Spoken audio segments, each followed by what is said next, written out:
रुको, out out भैया, बहु मेरे दिखा दो।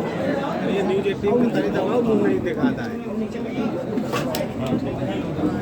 गुरुजी, आज आप 81 दिन की यात्रा में बाहर निकले हुए हैं, पूरे उत्तर प्रदेश का भ्रमण कर रहे हैं, क्या मैसेज दे रहे हैं? गविष्ठ यात्रा लेकर के निकले हैं। उत्तर प्रदेश की सभी 403 विधानसभा क्षेत्रों में हम जा रहे हैं और वहाँ पर एक भगवती गौ माता के निवास के लिए, गौधाम बनाने के लिए प्रेरणा दे रहे हैं। साथ ही लोगों को ये कह रहे हैं कि आपने बिजली के लिए, सड़क के लिए, पानी के लिए, नाले बनाने के लिए, जाने किस किस चीज़ के लिए वोट किया है, अब की बार का वोट गौ माता की रक्षा के लिए दीजिए। सब लोग इस बात के लिए तैयार हो रहे हैं। प्रदेश की जनता से हमारा लंबा संवाद हो रहा है 118 विधानसभा क्षेत्रों में होकर के, तब हम आपके कभी विधानसभा क्षेत्र में आए हैं। जनता से हम पूछते हैं कि आप गाय को पशु मानते हो कि माता? अभी तक की जनता एक स्वर में कहती है कि हम पशु मानने को तैयार नहीं हैं, माता मानते हैं। इसलिए इस बारे में सरकारों को सचेत हो जाना चाहिए। हमने जनता से पूछा है कि आप लोग गौ माता की रक्षा के लिए वोट देना चाहें, वो कहते हैं कि इस बार तो हम गौ माता की रक्षा के लिए ही वोट देंगे। तो ऐसा लगता है इस बार का जो चुनाव है वो किसी और मुद्दे पर ना हो करके गौ माता की रक्षा के मुद्दे पर होगा। एक बात हम अपनी तरफ से बताना चाहते हैं कि 3-4 दिन पहले जब मुसलमान समाज की ओर से ये बात आई थी कि हिंदू भाइयों की भावना को देखते हुए उनकी गौ माता को हम इस बार कुर्बानी के लिए प्रयोग में नहीं लाएंगे, एक देशव्यापी प्रसन्नता का वातावरण बना था। सब लोगों ने मुस्लिम समाज के इस फैसले की प्रशंसा की थी, हम भी करते हैं। उसी समय मीडिया में कुछ ऐसे समाचार आए जिनमें यह दिखाया गया था कि बहुत से हिंदू जो गाय को काटने के लिए बेचने वाले थे वो बड़े मायूस हैं। हम जानते हैं कि ऐसा कोई भी हिंदू नहीं हो सकता जो गाय को पाले पोसेगी ये काटी जाएगी। तो ये एक तो हम खबरों का खंडन करना चाहते हैं, लेकिन फिर भी मान लो अगर ऐसा कोई है भी और कोई गाय काटने के लिए बेची जा रही है, तो हमने कहा था कि काटने के लिए किसी भी गाय को बेचा नहीं जाना चाहिए, ना खरीदा जाना चाहिए। हमने अपेक्षा की थी कि बंगाल की सरकार इसमें पहल करे। जो गायें ऐसी हैं जिनके बारे में कहा जा रहा है कि उनको काटा जाएगा, इसके लिए बेचेंगे, उनको बंगाल की सरकार खरीद ले, लेकिन वो भी आगे नहीं आए। तो हमने कहा था कि हम हिंदू समाज की ओर से ये कह रहे हैं कि हम एक ऐप बना देंगे एक वेबसाइट पर, जिसको हमने कहा था कि जैसे OLX है जिस पे खरीदी बेची होती रहती है, वैसे ही हम एक GoLX बना देंगे। तो हम आपको बताना चाहेंगे आज चित्रकूट की पावन धरती से ये देश की जनता को कहना चाहेंगे कि वो GoLX हमारा तैयार हो गया है। 1008.guru इस नाम का जो वेबसाइट है उसी के ऊपर GoLX तैयार हो चुका है। जो लोग अपनी गाय को काटने के लिए तैयार किए हुए थे अब उसको बेचना चाहते हैं, तो वो लोग अपनी गाय का फोटो और उसका विवरण हमारे GoLX वेबसाइट पर अपलोड करें, ताकि हम उनसे बार्गेनिंग करके उस गाय को खरीद करके कटने से बचा सकें।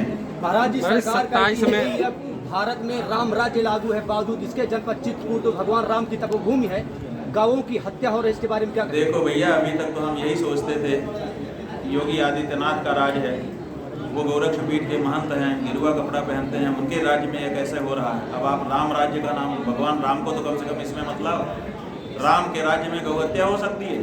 सरकार इसकी कल्पना भी नहीं की जा सकती है। राम का नाम बदनाम मत करो। राम कभी गौ हत्या को स्वीकार नहीं कर सकते हैं। राम कभी भी इस तरह की घटना को स्वीकार नहीं करेंगे। राम जी गौ माता की रक्षा के लिए ही अवतरित हुए। 27 में किसकी सरकार आनी चाहिए? जो सरकार गौ माता को गौ माता कह सकने वालों की आनी चाहिए।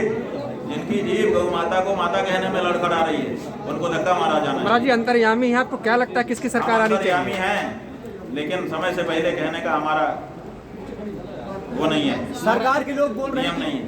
महाराज, सरकार के लोग बोल रहे हैं कि आप समाजवादी पार्टी की तरफ से पैरवी कर रहे हैं, क्या इसमें कितनी सत्यता? बात यह है कि समाजवादी पार्टी अगर कह रही है कि गाय पशु नहीं है, माता है, तो हम उस पार्टी का अभिनंदन करना चाहेंगे। लेकिन अभी तक समाजवादी पार्टी ने ऐसा कहा नहीं। सरकार के लोग हम तो कहते हैं, अभी मुसलमानों ने कहा कि हम तो गाय को माता नहीं मानते, लेकिन हिंदू भाई मानते हैं, इसलिए हम उनको माता मान करके उनका कत्ल नहीं करेंगे, हम उनकी प्रशंसा कर रहे हैं। तो अगर कोई पार्टी अगर ऐसी आए तो हम क्यों उसकी निंदा करेंगे?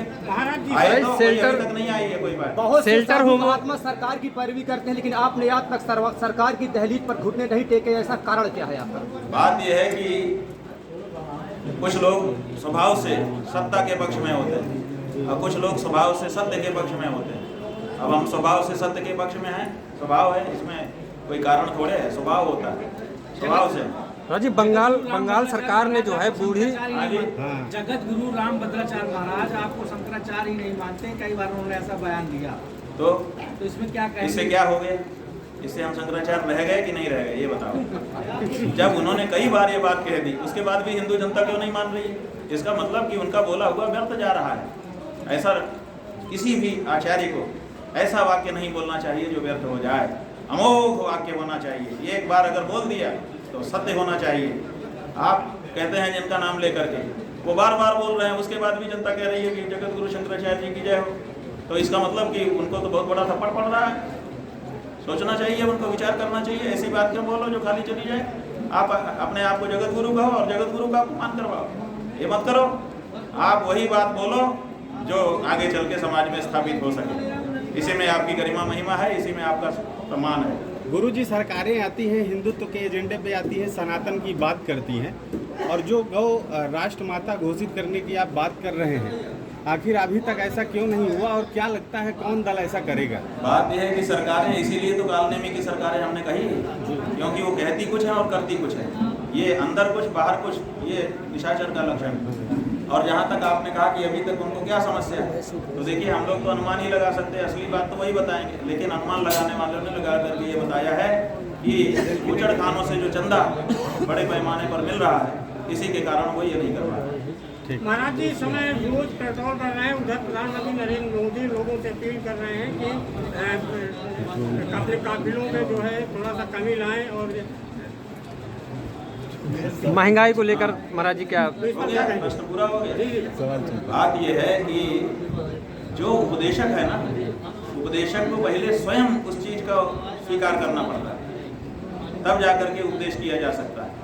उन्होंने कहा विदेश मत जाओ, ये बात विदेश ही में जाके कह रहे हैं। उन्होंने कहा कि काफिला मत ले चलो, काफिले के साथ चलते समय ये कह रहे हैं, तो इसको कैसे जनता माने? इसीलिए जनता थोड़ी महाराज, एक आखिरी सवाल है। सरकार ने कहा सबका साथ सबका विकास, तो सबका साथ सबका विकास की सबका साथ सिर्फ अपना विकास? ऐसा है कि ये तो आप लोग जानो, हम तो ये कह रहे हैं कि ये जो सबका साथ सबका विकास है, इसमें गौ हत्यारों को और गौ भक्तों को दोनों को मिला करके सबका मत करो, क्योंकि गौ भक्त कभी भी गौ हत्यारों के साथ या गौ हत्यारों का साथ करने वालों के साथ नहीं रहना चाहता है। इसलिए सबका विकास सबका साथ, ये नारा हम इस मामले में स्वीकार करते हैं। धन्यवाद। ठीक महाराज, ठीक है भैया।